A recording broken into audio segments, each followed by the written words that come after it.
Standard Integral Formulae. Welcome back. Now that we've built a solid understanding of what integration is and how it relates to differentiation, we're going to move on to learning some of the key formulas that will allow us to actually perform integration. As you recall from our previous discussions, integration is essentially the reverse process of differentiation. Think of it like undoing a derivative. If we know that the derivative of a function, which we write as f of x, is equal to another function, f of x, then the integral of f of x is f of x, plus a constant. See, remember that constant of integration is crucial. We'll revisit why shortly. Because we have a very clear understanding of the rules of differentiation, we've spent a lot of time practicing those. We can simply reverse those rules to find the corresponding integration formulas. It's like working a puzzle backwards. This subsection, is dedicated to providing you with a comprehensive list, or mapping, of these standard integration formulas. We'll be organizing them based on the type of function we're integrating. So, power functions, trigonometric functions, exponential functions, and so on. This will make it much easier to find the formula you need when you're tackling a problem. Okay, let's begin with slide 1. Standard Integral Formulae. In the coming slides, we'll systematically go through these formulas, starting with the most commonly used one, the power rule.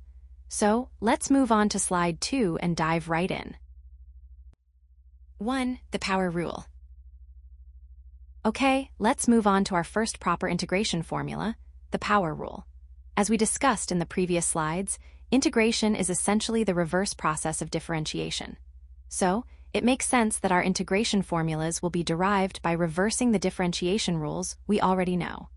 Now, the power rule is arguably the most important and frequently used formula you'll encounter in integration. It's a direct reversal of the power rule we use for differentiation. Remember how we bring down the power and reduce the exponent when differentiating. Integration does the opposite. Here's the formula itself. The integral of x to the power of n with respect to dx is equal to x to the power of n plus 1 divided by n plus 1 plus the constant of integration. See, so mathematically, that's written as integral of x to the power of n dx equals x to the power of n plus 1 divided by n plus 1 plus c. Now, a crucial condition here is that n cannot be equal to negative 1.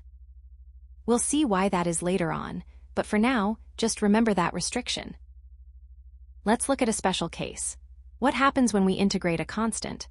A constant can be thought of as x to the power of 0, because anything to the power of 0 is 1.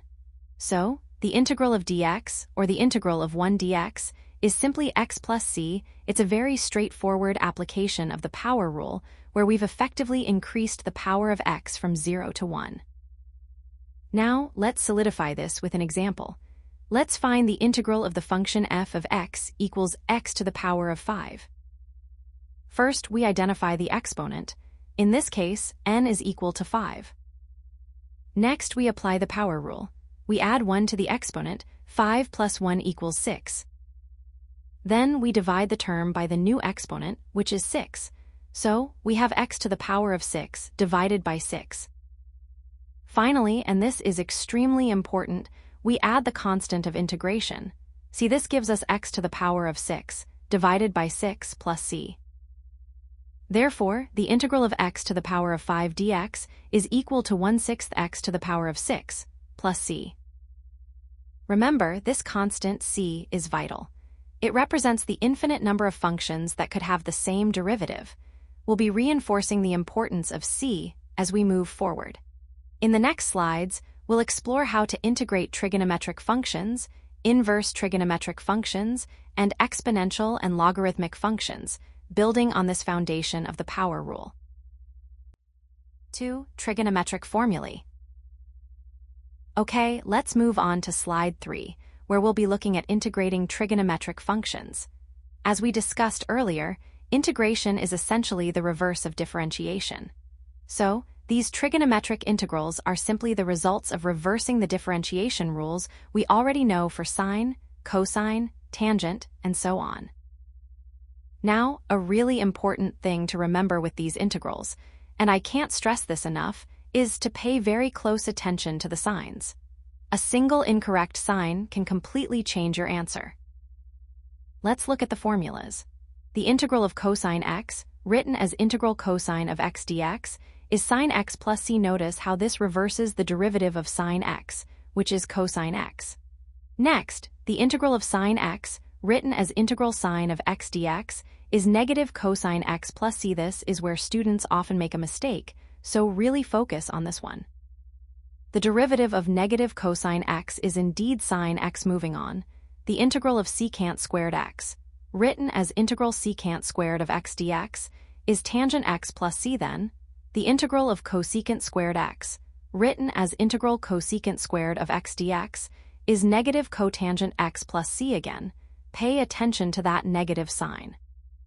The integral of secant x times tangent x, written as integral secant x tangent x dx, is secant x plus c. And finally, the integral of cosecant x times cotangent x, written as integral cosecant x cotangent x dx, is negative cosecant x plus c. Let's work through an example to solidify this. We want to find the integral of f of x equals sine x. First, recall the derivative. We know that the derivative of cosine x with respect to x is negative sine x. Now, here's the key step. We want the integral of sine x, but our derivative gives us negative sine x. To account for this, we need to adjust for the sign.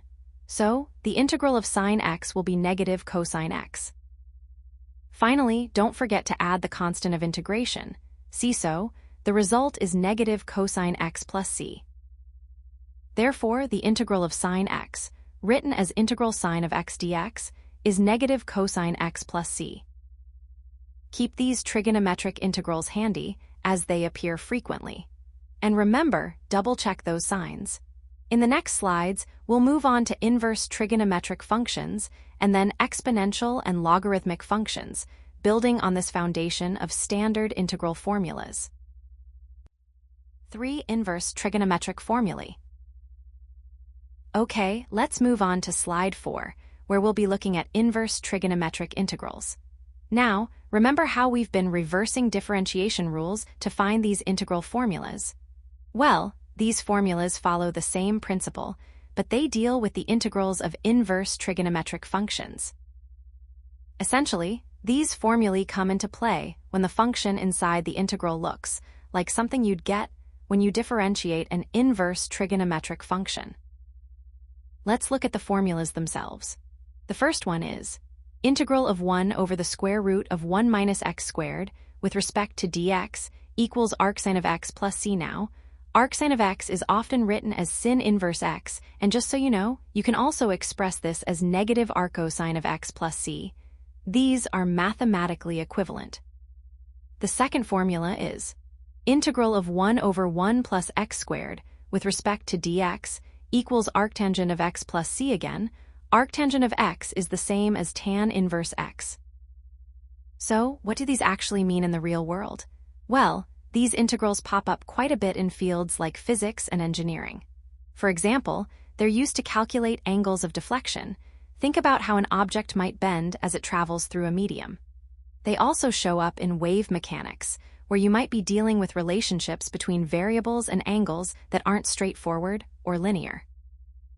Keep these in mind, as they aren't used quite as frequently as the power rule or basic trigonometric integrals we covered earlier, but they are essential to know when you encounter them. And as always, don't forget that constant of integration, c. Now, on the next slide, we'll shift gears and look at exponential and logarithmic integrals, which have their own unique characteristics. For exponential and logarithmic formulae, notice here it states that exponential functions are unique because they often remain similar after integration.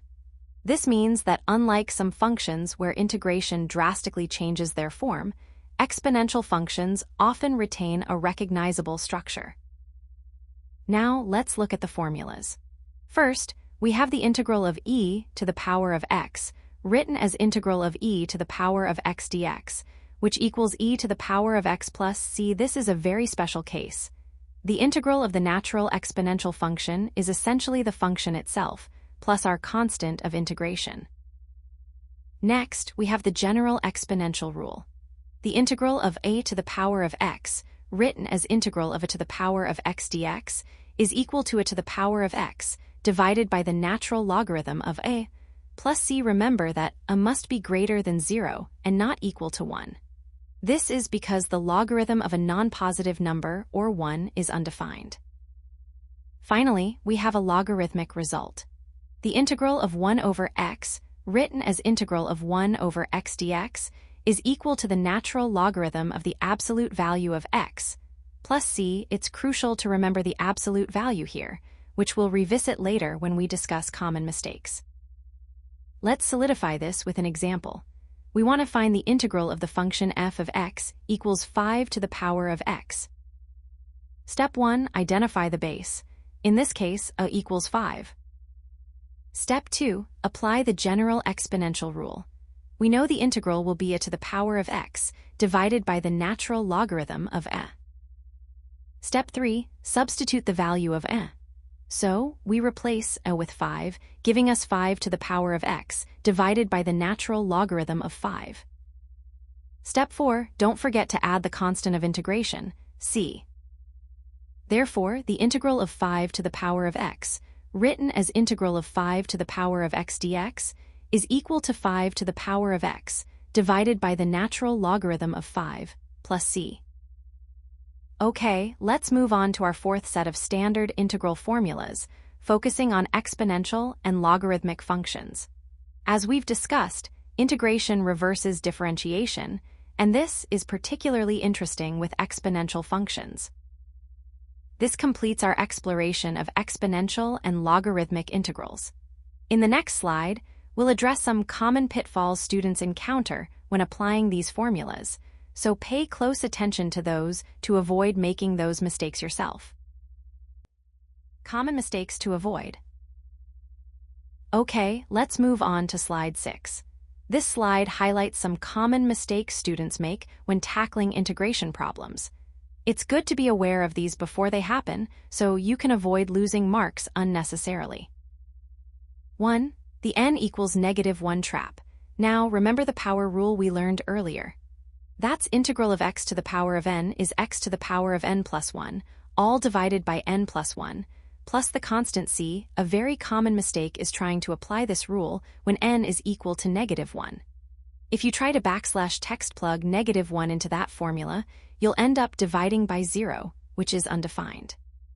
So, if you encounter an integral of x to the power of -1, which is the same as 1 over x, you cannot use the power rule. Instead, you need to remember the specific formula for the integral of 1 over x, which is the natural logarithm of the absolute value of x, plus c.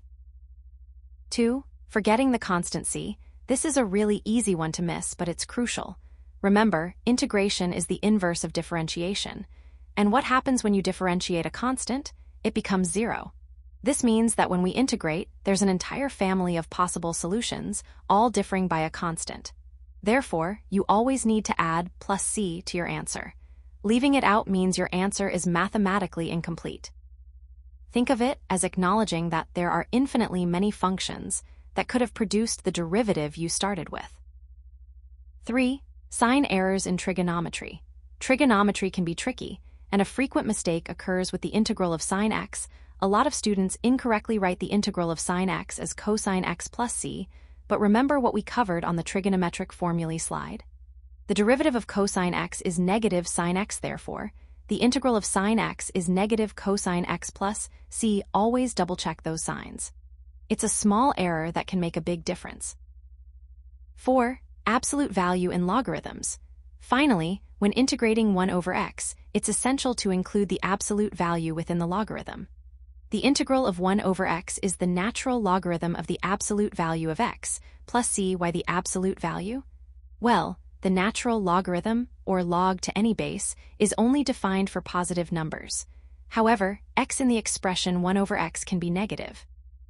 The absolute value ensures that the argument of the logarithm is always positive, making the expression mathematically valid for all x, except 0. So keep these common pitfalls in mind as you practice.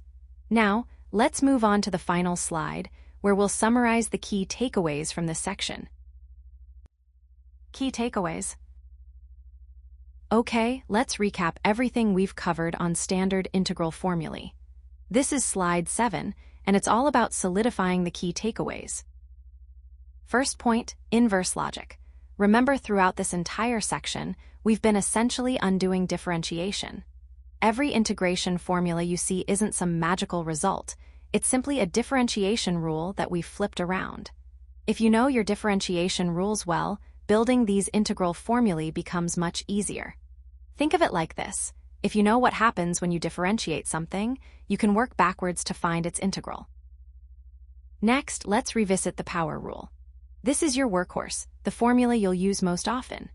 It states that the integral of x to the power of n, written as integral x to the power of n dx, is equal to x to the power of n plus 1, divided by n plus 1, plus the constant of integration. See, it's crucial to remember that this rule only applies when n is not equal to -1. We'll see why in a moment when we talk about common mistakes. Moving on to trigonometry. Trigonometric integrals require careful attention to signs. The integral of sine x is negative cosine x plus c, and the integral of cos x squared x is negative cotangent x plus c. It's easy to slip up on these signs, so always double check. A small negative sign can make a big difference in your final answer. Now let's look at exponentials. Exponential functions behave nicely during integration. The integral of e to the power of x is simply e to the power of x, plus c. It's one of the few functions that remains unchanged. However, when dealing with a general exponential function, a to the power of x, the integral is a to the power of x, divided by the natural logarithm of a, plus c. Don't forget that division by log a. Finally, logarithms. The integral of 1 over x is the natural logarithm of the absolute value of x, plus c. Remember, the absolute value is important here. We need it because the logarithm function is only defined for positive values, and x could be negative. So those are the core concepts to remember. Keep these formulae handy, practice applying them, and always be mindful of those little details, the signs, the constant of integration, and the conditions for each rule. In the next section, we'll look at some common pitfalls to avoid, building on these foundations.